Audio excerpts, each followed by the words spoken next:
staffer Andrew Hay.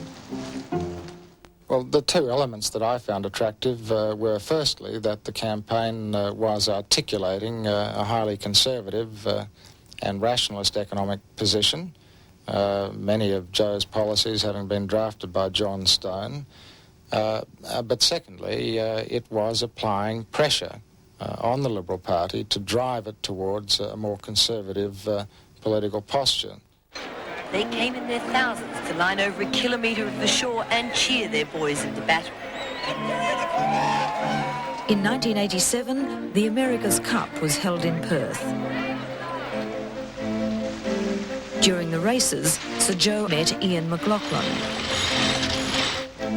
He suggested that he, Joe, become Prime Minister and McLaughlin his deputy. I rang Bob Sparks and said, what the hell's going on? I mean, why this fellow's now says he's going to be Prime Minister. And Bob Sparks said, yes, well, he's got out on the end of the fishing line and we can't haul him back. The major opinion polls at the time had us comfortably ahead, very comfortably ahead, and the major opinion leaders at the time, not only in the press but elsewhere, regarded the idea of Joh Bjelke-Petersen becoming Prime Minister of Australia as a absolute fantasy. I mean, it was the object of great derision. We will have on this campaign people from overseas that were in my office yesterday saying we're going to follow you, Mr. Premier. We're going to state and see exactly what happens because it's so interesting and it'll be in world headlines what's happening in Australia today. Bjelke-Petersen was being urged on by a group of businessmen and financiers on Queensland's Gold Coast. Some had been caught in the legal net of John Howard's retrospective tax legislation back in 1982. Do you believe he will be Prime Minister? You're asking for Michael Gore's opinion? Absolutely. Business people came to me in Queensland and said, Joe, or Mr. Premier, we want you to come into Canberra. We'll fund you. They offered very exciting inducements in that regard. Do you rule out at any time a coalition with John Howard? I don't even think about it. I don't believe it's necessary. I don't believe for 1 minute be necessary because who is going to vote for the Liberal Party and pay 8% consumer tax on everything you buy? Any attacks from people like Sir Joe on Ian Sinclair and me are doing the bidding of the Labor Party and are playing into the hands of our political enemies. The Joe push was creating havoc in the Liberal Party.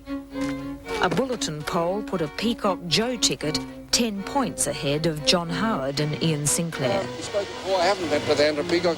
I haven't actually spoken to him for about 12 months. I spoke to him a few times. I'm prepared to say I rang him. He didn't suggest I do anything. He didn't suggest anything either way, as far as I can remember, that I should not do it. He just sort of said, well, what are you up to, Joe? What's going to happen? And so on. The general feeling was that Peacock was essential to bring in traditional Liberal supporters.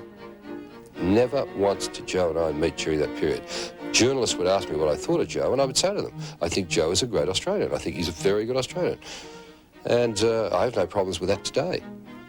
I mean, if someone wants to debate that, they can with me. I'll debate them anytime. But I wasn't part of that push. Russ Hinds and Gold Coast businessman Brian Ray were the conduit to Peacock. Ray and Hinds were fairly confident at one stage that they had Peacock because Peacock had been to see them on Hinds' property, and they were definitely of the impression that Peacock was seriously considering coming out with a public statement saying he was supportive of the Joe for Canberra exercise. Russ Hinds tackled me at the races on 2 occasions. Russ Hinds persuaded me to go to his home, which I did. I was looking at horses as well. He was trying to flog me a mare. And Russ had described this to me. I thought it was bizarre. I just thought it was bizarre. For the most part, it's Mr. Kennett who abuses Mr. Howard, with Mr. Peacock trying to calm him down. In March 1987, Andrew Peacock and Jeff Kennett held a car phone conversation abusing John Howard. But towards the end of the conversation, Mr. Peacock is less than flattering about Mr. Howard.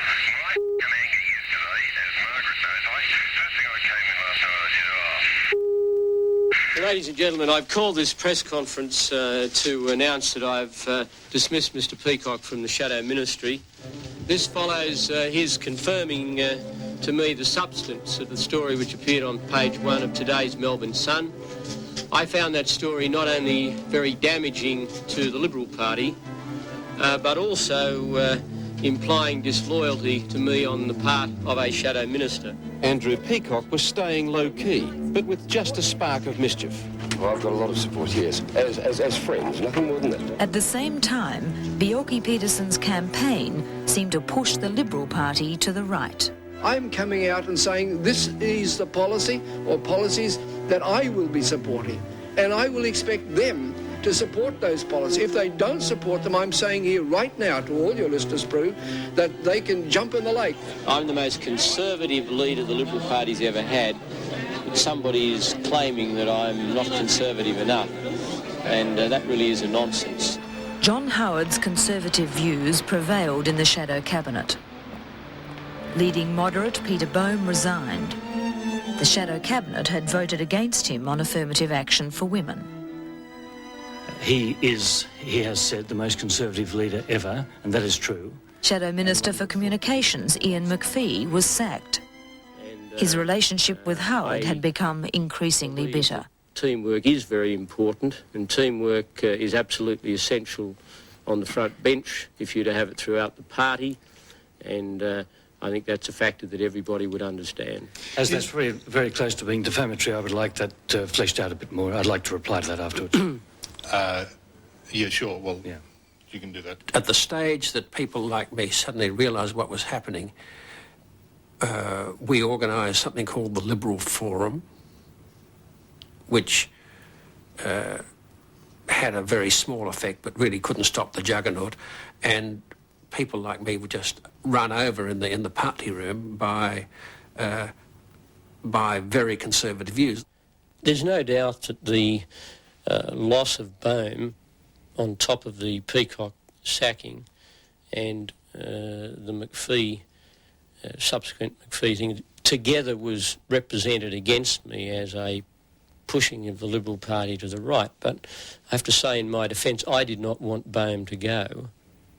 John Howard treated me always with courtesy, and I have no concern with that.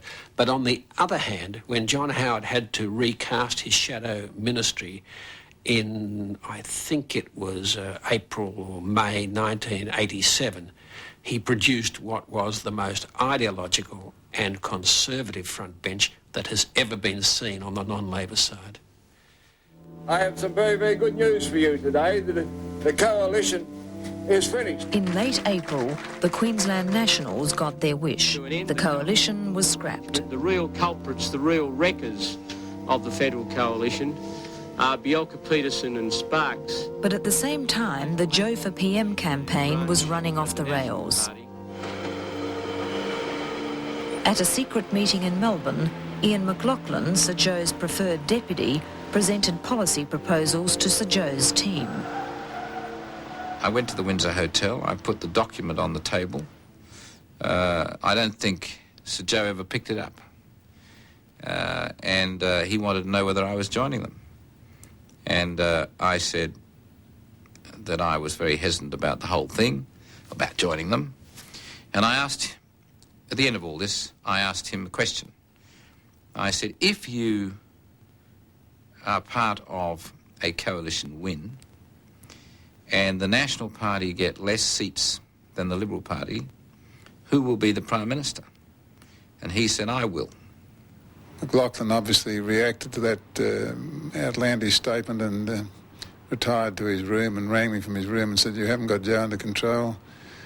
That's vital to my support for the movement. Therefore, I'm sorry to have to tell you that I'm not going to publicly support the movement. I'm not going to join the movement. Sir Joe Bjelke-Petersen's withdrawal from federal politics will be headlined as the biggest climb down in his long career. I've made them move faster than a bee in a bottle. And they have gone all over the place, and they've changed their direction, they've changed their policies. The Joe for PM campaign evaporated overnight. The promised funds never materialised. Joe and John Howard declared a truce. But Sir Joe was unrepentant.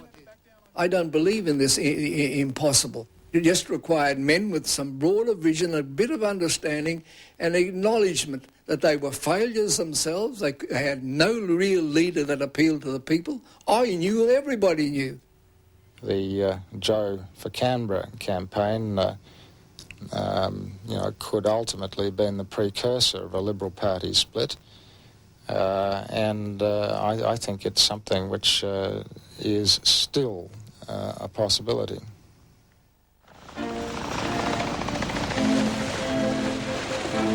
Meanwhile, Bob Hawke called a July federal election to catch the Liberals off guard. Hawke launched his campaign crossing Sydney Harbour to the Opera House. John Howard, starting from behind, pursued a no-frills campaign. He offered significant tax cuts. The New Deal will help our country, individual Australians, families, farmers and businesses to get in front again. There's a straight-out glaring huge mathematical error, which is not an issue of debate, which is worth $1,500 million to the figuring. I am going to take it away and I'm going to analyse it, and when that analysis has been completed, I'll have something to say about it. Please tell us, Mr. Howard. We want to know. Where is the money really coming from?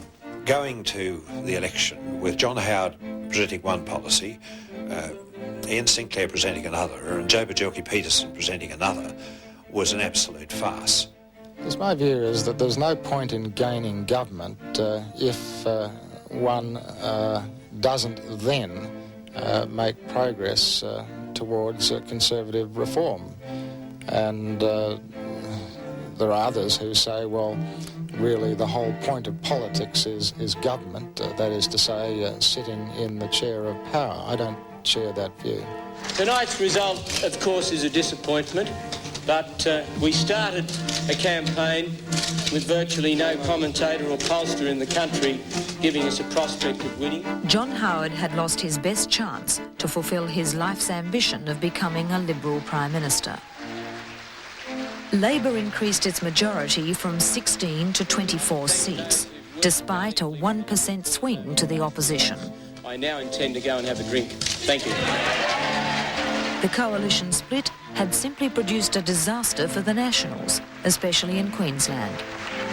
I think all of us have learnt one very salutary lesson from last Saturday, and that is that disunity within any party or any side of politics is death, and that message has not been lost on any of us. Well, John Howard, yes, he did blame me for losing the election, but you wouldn't expect him to blame himself, would you?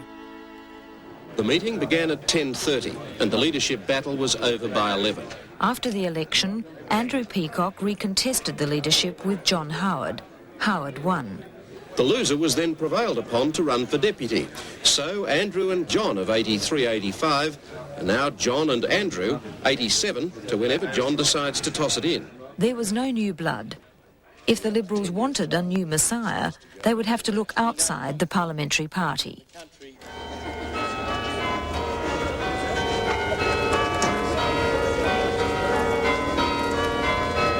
Mr Elliott, who was installed as the acting Liberal President today, agreed to pursue policy debates within party confines. My own views are now those of the party. Mr Howard, what's the view? Well, I thought Elliott was a very unfortunate federal president for the Liberal Party, although I supported his coming into the position after the 87 election. He just couldn't play the quiet role. He really couldn't. Oh, I think most businessmen would make terrible politicians. And I think I always found the business community totally misunderstood what was happening and how politics worked. And some of the questions I'd get from my business colleagues used to shock me. Why don't you just fix this up, get that done? It's a very different business altogether. However, I had been involved in it since 1970. And so that's even today, 24 years in the Liberal Party. We are not getting the net private investment into our country. John Howard, who had seen off the Bjelke-Petersen threat, now had a fresh contender to worry about. a high-profile business tycoon. I would only consider entering after the next election if we didn't win. And I do believe we'll win, and I do believe John Howard will be Prime Minister. John Howard and his family arrived in Adelaide this morning for a full day of campaigning. Friction between Howard and Elliott erupted during the Adelaide by-election in early 1988, when John Elliott gave a breakfast address. We didn't deserve to be in government. We hadn't done a good enough job. There was too much infighting. People's own personal goals were ahead of the party. He had chosen the day before the Adelaide by-election in the city of Adelaide to dump on the Federal Parliamentary Liberal Party's performance 9 months earlier. I mean, there's got to be an end to the self-flagellation that a political party goes through in the name of political rationality. And I went for him. I said it was an irresponsible act. It was disloyal to me and unhelpful. I don't think I ever criticised the leadership publicly, but I did at times express my view on policy matters, which usually got a warm reception wherever I spoke. I mean, let's not muck around with tortuous explanations as to why somebody got disillusioned with me. He wanted the leadership for himself, but I think he always wanted it in sort of the day after we'd won the election. I will not consider going into politics until after the next election. Public fascination surrounding Elliott's ambitions increased. It would be fascinating to be able to tell you the conversations I had with John Elliott at the races, but it would not be appropriate. It was only when it became obvious that the loss of confidence in John Howard in the parliamentary party had reached such a point that they were worried about winning the next election and what would have happened, that I had to seriously consider it, which I did for 6 months. About 50 gun law and public housing supporters did their utmost to disrupt the Liberals' most important campaign policy launch in 12 years. 2 days after the Adelaide by-election, John Elliott flew to Sydney for the opening of Nick Greiner's campaign in New South Wales. Greiner's key advisor was impressed. If the Liberal Party had a messiah complex, as it had then and still has today, he was the messiah that could have delivered that for them. They certainly warmed to him. They certainly saw him as powerful. My touchstone in engaging politicians that are hot is when people want to touch them. Elliott, all that day, people wanted to come up and touch them. Remember the graft and corruption, the ministers, the magistrates, the public figures who went to jail. Association with Nick Greiner was useful. He was to be the only Liberal to win on the mainland in the 1980s. For ordinary people.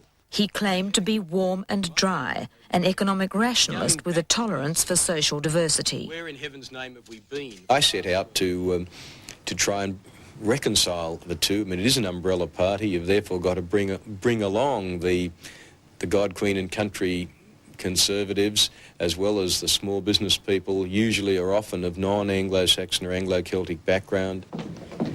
Right. They were all out in the street. Nick Greiner's views on Australian society were soon to clash with John Howard's.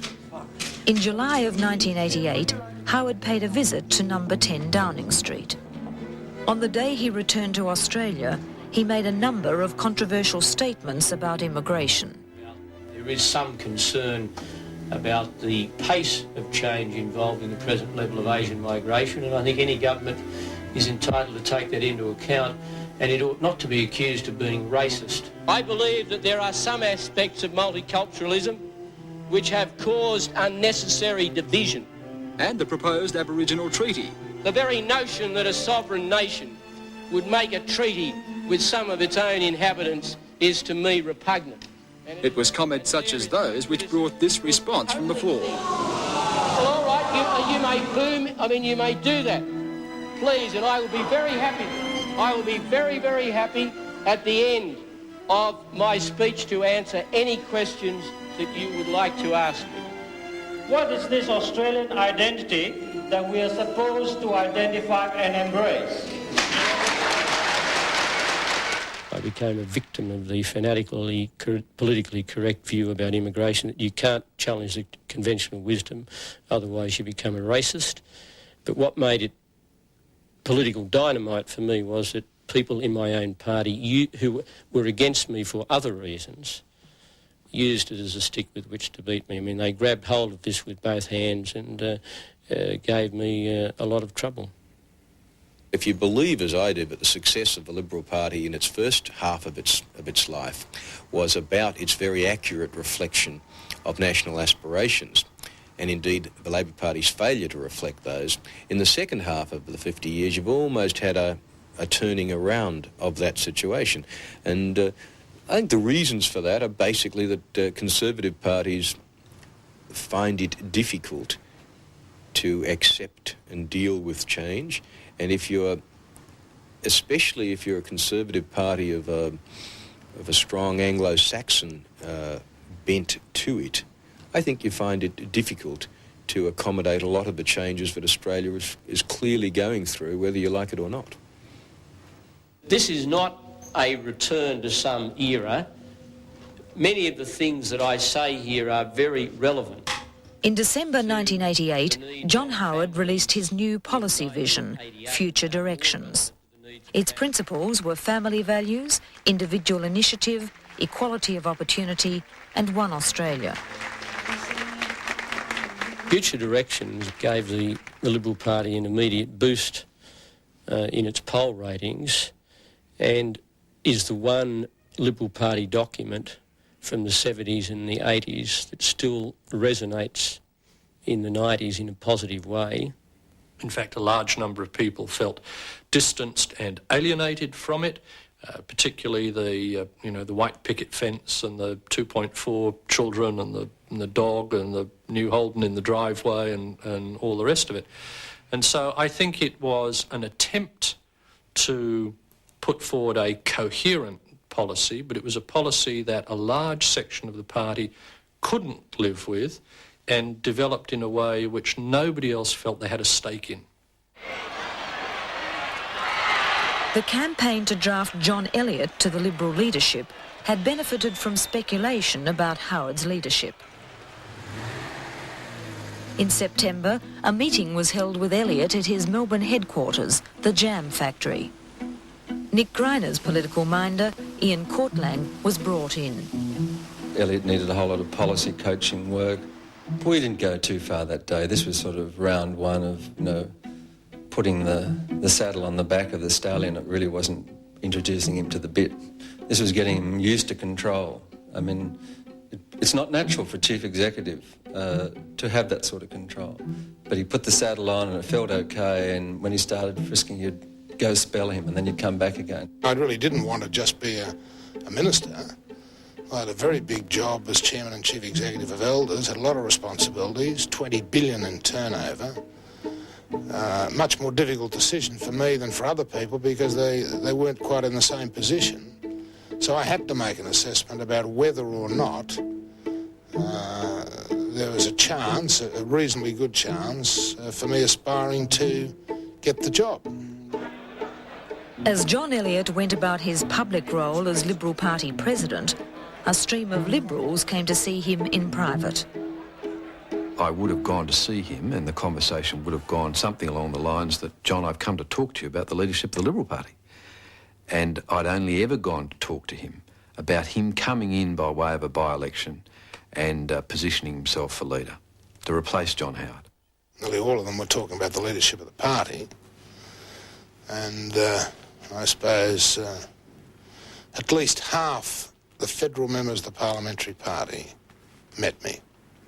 At least half.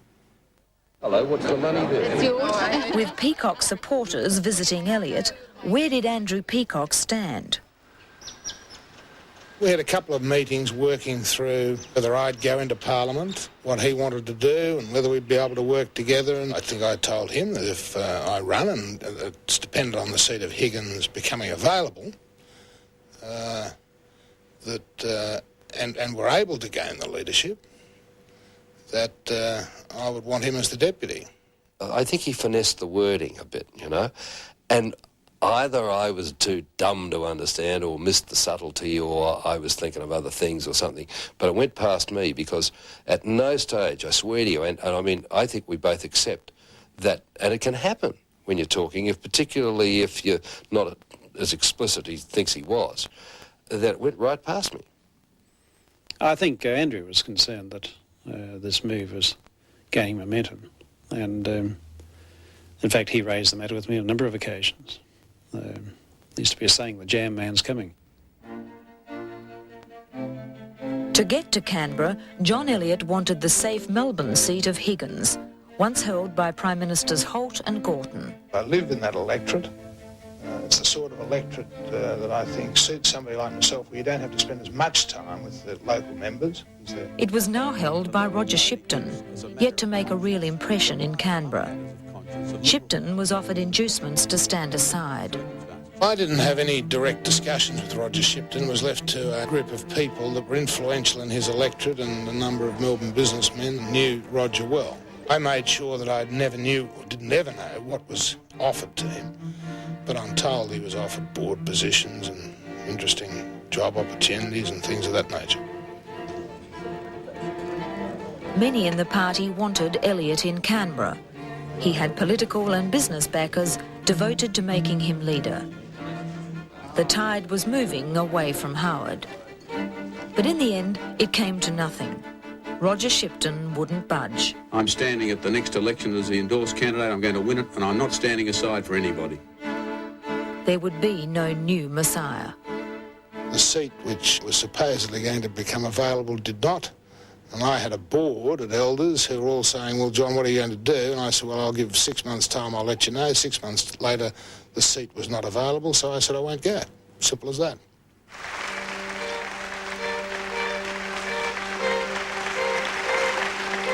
By now, the Liberal Party had been through 5 years of opposition. It had weathered assaults by Sir Joe and John Elliott.